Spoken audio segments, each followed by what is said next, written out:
எல்லாத்துக்கும் நமஸ்காரம். இன்றைக்கி நாக சதுர்த்தி, நாக பஞ்சமி அல்லது கருட பஞ்சமி எப்படி செய்யணும், எதுக்காக செய்யணும் அப்படிங்கிறது பார்க்கலாம். முதல் நாள் நாக சதுர்த்தி, அதுக்கு மறுநாள் நாகப்பஞ்சமி அல்லது கருட பஞ்சமி பூஜை செய்யணும். நாக சதுர்த்தி பூஜைக்கு நாகர் படம் அல்லது நாகர் விக்கிரகம் சுண்டு விரல் அளவுக்கு, அப்புறம் ஒரு சின்ன குட்டி விக்கிரகம் நாகர் விக்கிரகம் ரெண்டையும் வச்சு பூஜை பண்ணணும். அது இதுக்கு நைவேத்தியம் எண்ணெய் பச்சையாக தான் செய்யணும். முக்கியமாக பெண்கள் விரதம் இருந்து செய்ய வேண்டிய பூஜை இது. பெண்கள் தங்களுடைய குழந்தைகளுக்காகவும் கணவருக்காகவும் அவங்களோட ஆயுள் ஆரோக்கியத்தும் குடும்ப சேகரத்துக்காகவும் வேண்டிக்கிட்டு செய்கிற பூஜை. புதுசாக கல்யாணம் ஆனவங்க குழந்தைகளுக்காகவும் ரொம்ப நாள் குழந்தை இல்லாமல் இருக்கிறவங்க இந்த விரதத்தை அனுஷ்டானம் பண்ணி பூஜை செய்யணும். நிச்சயமாக பலன் கிடைக்கும். இந்த பூஜை எப்படி செய்யறதுங்கிறது பார்க்கலாம்.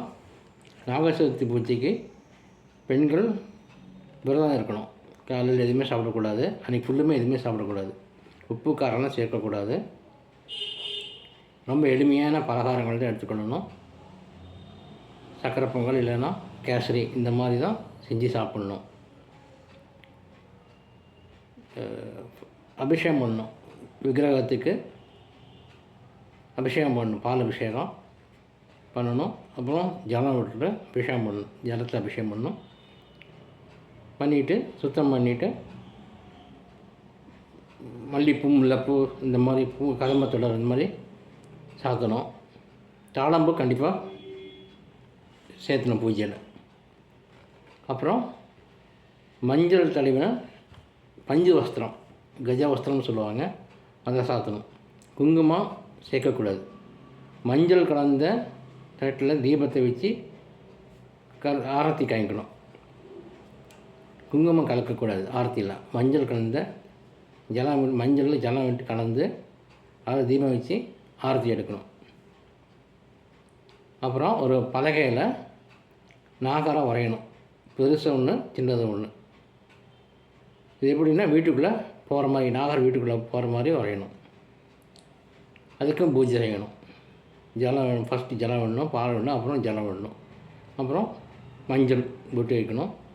அதே மாதிரி வாசப்படியிலையும் இந்த மாதிரி பூஜை பண்ணணும். இந்த மாதிரி நாகரை வரைஞ்சி, நாகர் வீட்டுக்குள்ளே போகிற மாதிரி பெரிய நாகர் ஒன்று சின்ன நாகர் வரைஞ்சி அதுக்கு ஜலம் பாலெலாம் விட்டு பூஜை பண்ணி மஞ்சள் புட்டை வச்சு அக்ஷதையை போட்டு பண்ணணும்.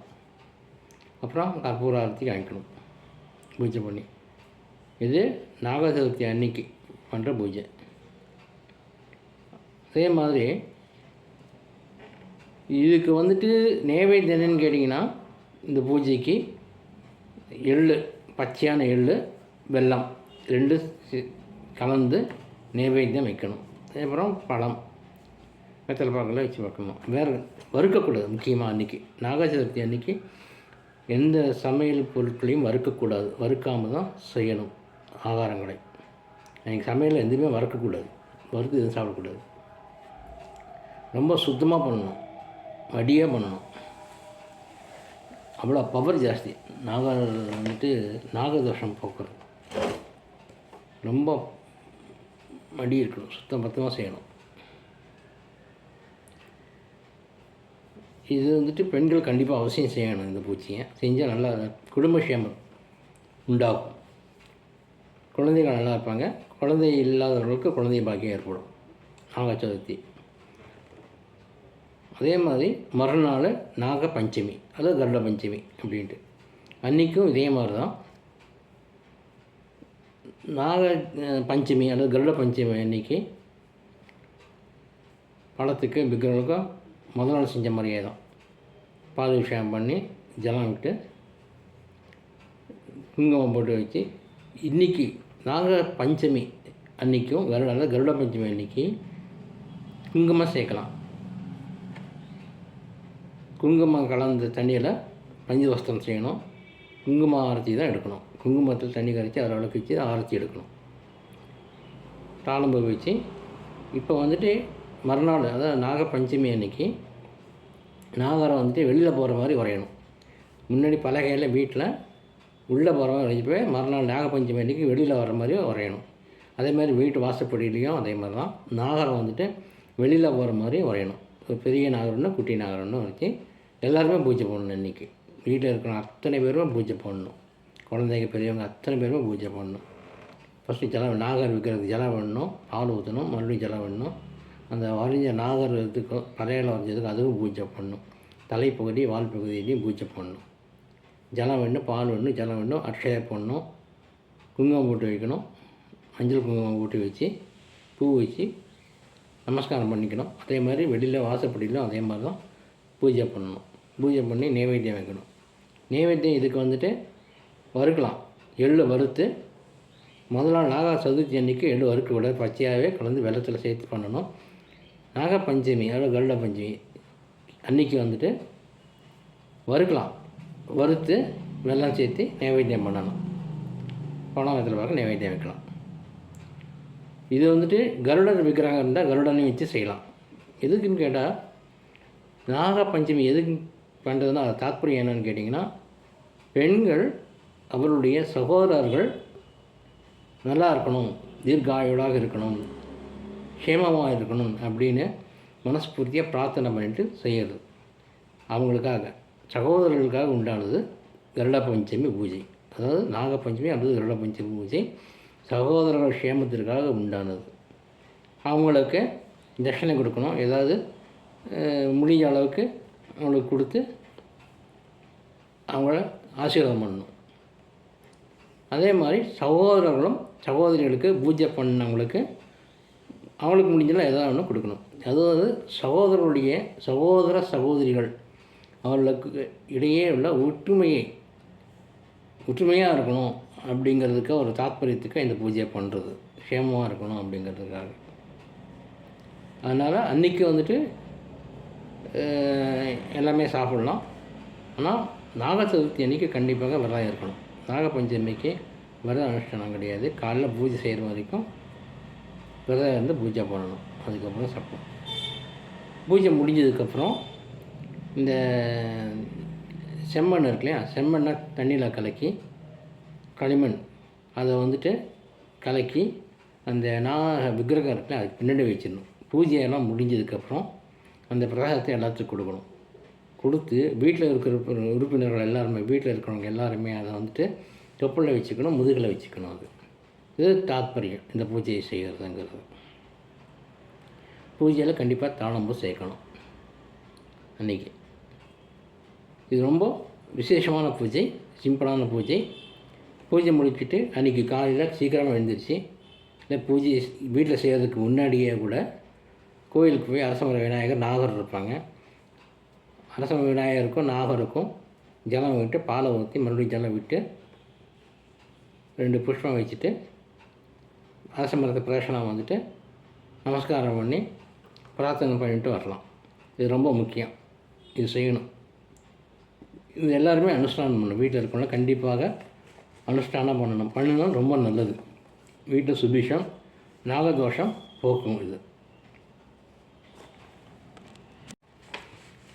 அதே மாதிரி இந்த நாக பூஜை செஞ்சால் இந்த நாக சதுர்த்தி அன்றைக்கும் கருட பஞ்சமி அன்றைக்கி நாகர் பூஜை செஞ்சால் நாக பயம் இருக்காது, சர்ப்ப பயம் இருக்காது. அப்படி சாஸ்திரத்தில் சொல்லப்பட்டிருக்கு. அதனால் எல்லோரும் இந்த பூஜை செய்யணும். புத்துமண் கிடைச்சா புத்துமண் கொண்டு வந்து வச்சு பண்ணலாம். இல்லைன்னா நான் அப்பவே சொன்ன மாதிரி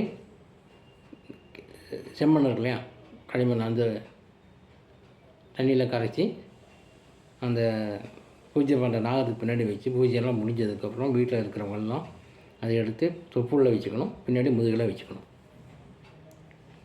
இது தாத்பரியம். இது சாஸ்திரங்கள்லாம் சொல்லப்பட்டிருக்கு இந்த மாதிரிலாம் செய்யணும் அப்படின்னு சொல்லிட்டு.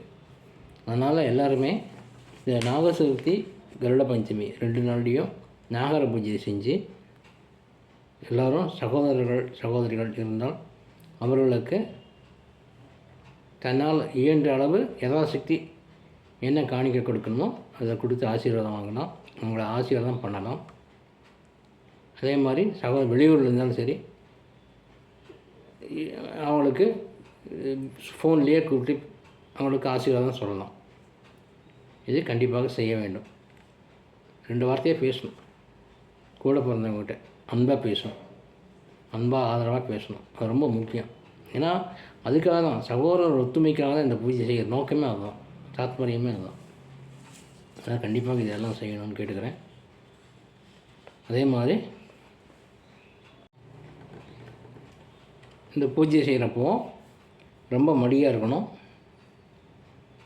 வீட்டில் தொடச்சி பூஜை செய்கிற இடத்துல தொடச்சி சுத்தம் பண்ணி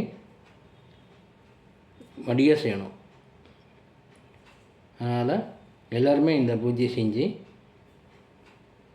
சிம்பிளாக தான் செய்யலாம். நாகர் விக்கிரகம் தான் நாகர் பூஜை செய்யலாம், இல்லை படம் இருந்தால் படம் வச்சு செய்யலாம், இல்லைன்னா கூட நாகரை வரைஞ்சி அதுக்கு பூஜை பண்ணலாம். சிம்பிள் தான். ஏன்னா நாகர் வரைகிறீங்கள, அது மேலே தலைப்பகுதியில் ஜலம் விடுறீங்க. ஒரு சின்ன கிண்ணத்தில் ஒரு உத்திரணி எடுத்து ஜலம் விட்டுறீங்க, பால் விட்டுங்க. ஒரு சொட்டு பால், ஒரு சொட்டு ஃபஸ்ட்டு ஒரு சொட்டு ஜலம், அப்புறம் ஒரு சொட்டு பால், ஒரு சொட்டு மறுபடியும் ஜலம், அப்புறம் அட்சதை மஞ்சள் குங்குமம் வச்சு அட்சதை போட்டு 2 உதிரிப்பு போட்டு வேண்டிக்கிறீங்க. அதே மாதிரி வால்பகுதி, நடுப்பகுதி, அப்புறம் வால்பகுதி இப்படி பண்ணணும். ஃபஸ்ட்டு வால்பகுதி, அப்புறம் நடுப்பகுதி, அப்புறம் தலைப்பகுதி, இப்படி தான் பண்ணணும். மேலேருந்து கீழே பண்ணணும். எப்போவுமே நாகருக்கு பண்ணுற பூஜையை வந்துட்டு கீழேருந்து தான் பண்ணணும். வால், நடுப்பகுதி, மேலே தலைப்பகுதி, இப்படி தான் பண்ணணும். மேலேருந்து கீழே வரக்கூடாது, கீழேருந்து தான் மேலே பண்ணணும். நான் ஏற்றமாக இருக்கணும், வாழ்க்கையில் ஏற்றங்கள் இருக்கும். அந்த அடிப்படையில் பண்ணுறது அந்த மாதிரி. சில பேர் தெரியாது. எப்போவுமே நாகர் வந்துட்டு சஷ்டியே பார்த்திங்கன்னா, சஷ்டியை வந்து நாகரை குறிக்கிறது தான் சஷ்டிங்கிறத. சஷ்டி விரதம் இருக்கிறதே கூட சிக்ல சஷ்டியில் தான் விரதம் இருக்கணும். கிருஷ்ணபட்ச சஷ்டிங்கிறது அவ்வளோ புசிதம் கிடையாது. வளர்ப்புறை சஷ்டியில் விரதம் இருந்து செய்யணும். இப்போ நாகருக்கு வந்துட்டு ஏற்றத்தில் இருக்குது, ஏற்றமாக இருக்கணும். ஏற்ற நாகராஜன் இப்படி கீழே தான் பண்ணணும். நாகர் கோயிலே பண்ணாத கூட நாகர் சிலையெல்லாம் பிரதிஷ்டை பண்ணியிருப்பாங்க. கீழே, நடுப்பகுதி, மேலே, அப்படி தான் போட்டு வைக்கணும். இப்படி மேலேருந்து கீழே வரக்கூடாது. தெரிஞ்சுக்கோங்கிறதுக்காக சொல்கிறேன் நான். இதெல்லாம் எல்லோரும் இந்த பூஜையை ரொம்ப சித்த சுத்தியோட, ரொம்ப மடி ஆச்சாரத்தோடு கவனமாக பண்ணி எல்லா சேமங்களையும் பெறணும்னு கேட்டுக்கிறேன். ரொம்ப நன்றி.